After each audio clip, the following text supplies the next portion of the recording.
This is a great audience. How is everyone doing? On this cold but hot day, it's like hot, but it's also cold. We're really excited to talk about a really hot topic, AI today. I'm a CEO at Subskribe. We'll talk about more about that in a bit. But I used to work at Google on Chrome and did a lot of AI work there to improve autofill. So if you go and fill out a form today, it works better. There was some early work on AI. And Mahita? Hey, I'm Mahita. I'm Senior Director of Enterprise Engineering at Okta, driving multiple business transformation projects for the past 10 years. Awesome. So this is sort of the landscape of AI. It's really fascinating, starting from some really old work by Alan Turing.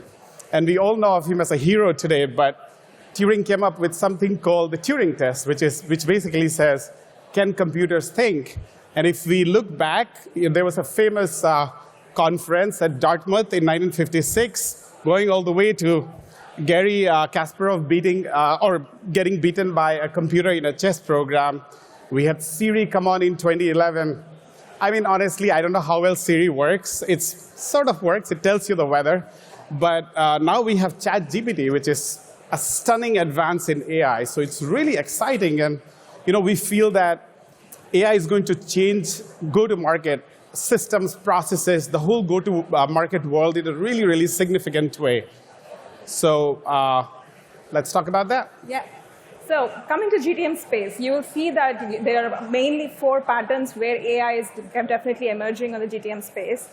It's a slowly evolving area, so you will see a lot more patterns coming out, but these are the 4 major that we are looking at. One is workflow automation. As you know, every GTM team has a lot of very critical manual processes which are error-prone, expensive, but very critical.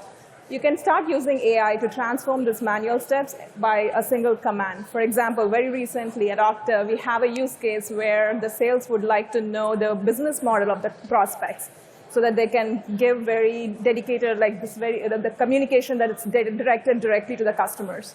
We looked at multiple vendors. We couldn't find this information. So we started using AI to pull the business model, whether they are B2B or B2C or both, so that the sales can pitch efficiently in the sales process.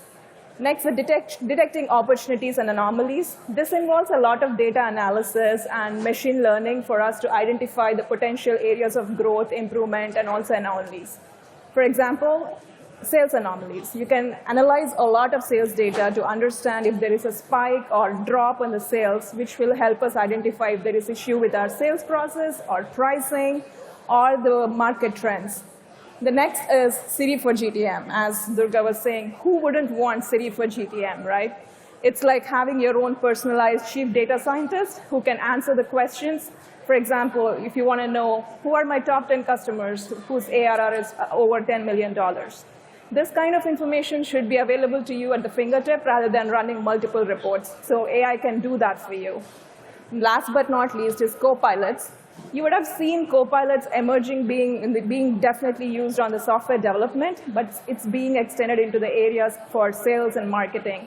For example, Marketing Copilot, it can help you build content for your social media posts, blogs, and also send automated marketing campaigns based on the customer preferences. Yeah, the really big thing is go-to-market is going to evolve into very much an AI-first kind of world. And we think that this sequence of patterns that you're seeing here, like the top one, is probably going to be the first to come to market because it's very tolerant to mistakes. Like Gmail autocomplete, right? It's workflow automation.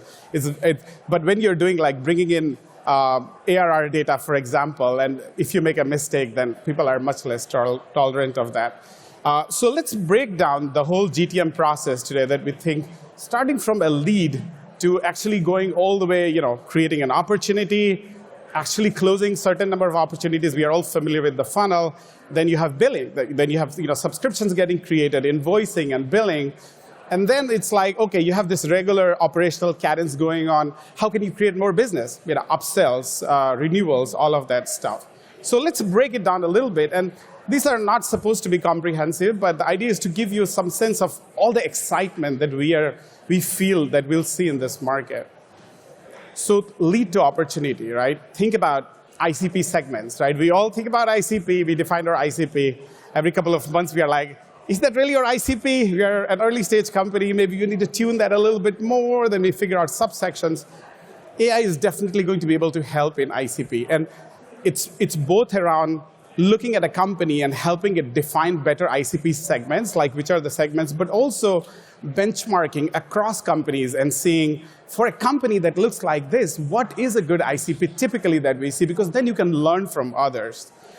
Territory planning, similar stuff. There is enough interesting, what we call attributes or aspects of data that you can look at and build. And we think that we'll actually see not just features, but potentially companies coming out that take one of these things as a beachhead and build a company out of it. Predicting, obviously, opportunity scoring, lead scoring, conversion rate, the stuff that happens today.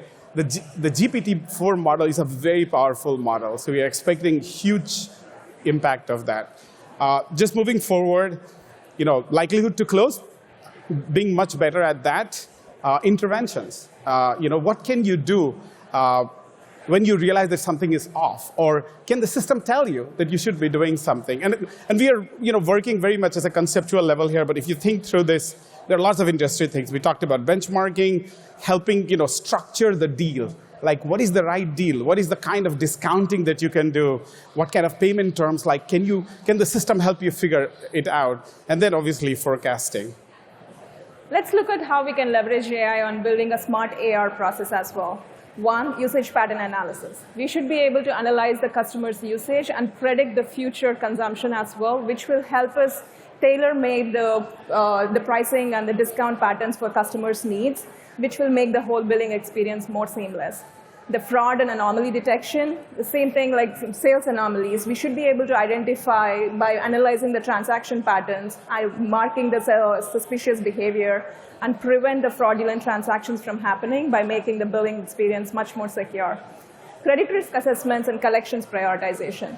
A lot of information is publicly available. We should be able to analyze the credit reports, the financial reports, and other external factors to understand the credit worthiness of the existing and the new customers, so we can make much more informed decisions and also flag the red accounts so that we can focus our resources to secure our collections and payments on time. Coming to the upsells and renewals, right? Like the next step of usage analysis is the predictive analysis. We should be able to analyze the customer's behavior and past purchase patterns to identify which accounts are more likely to go for an upsell offers or contract renewals, etc. And we can segment the customers based on their needs, preferences, and purchase patterns, so we can create the upsell and renewal strategies very focused to those segments. Behavioral analysis and automated communication is going to be a huge area to leverage AI for us in the future, where we can analyze the customer's behavior in real time and understand see if there are any triggers for upsell processes. For example, an increase in usage should create an automated upsell offer and send automated communications to the customer saying, okay, hey, you're going over your usage. Do you want to use this upsell offer? This will enable us to get the customer's attention on time and increase our business over the period. So these, again, as Durga was saying, these are some of the use cases where we can use AI to turbocharge the GTM processes. A small investment can get you a big impact in this area.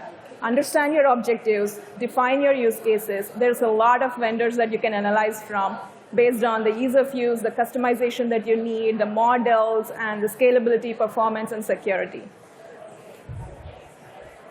So a couple of quick takeaways. This is a pretty quick talk. AI is going to change go-to-market significantly. Go-to-market is going to pretty much adopt an AI-first mindset because there's a lot of text. There's a lot of information that LLMs can work with. So it's a huge ripe opportunity, whether it's like CRM or anywhere down the line. And you can think about it small, again, like start with a small investment, but it's really important not to be left behind. It's a pretty big opportunity, and I think it's taking an iterative approach, engaging a lot, checking out products that are coming out with AI features, thinking about your own stuff. It's going to pay off really well. So Okta Yeah, if you'd like to talk anything more about how we use AI at Okta and also know more about Okta, our booth is right there. Please stop by, and our team will be happy to help you. And we are at booth 230 in the next building, and we have this insanely good chocolate. So stop by, and happy to talk more about AI. It's very, very exciting. Thanks, everyone. Thank you.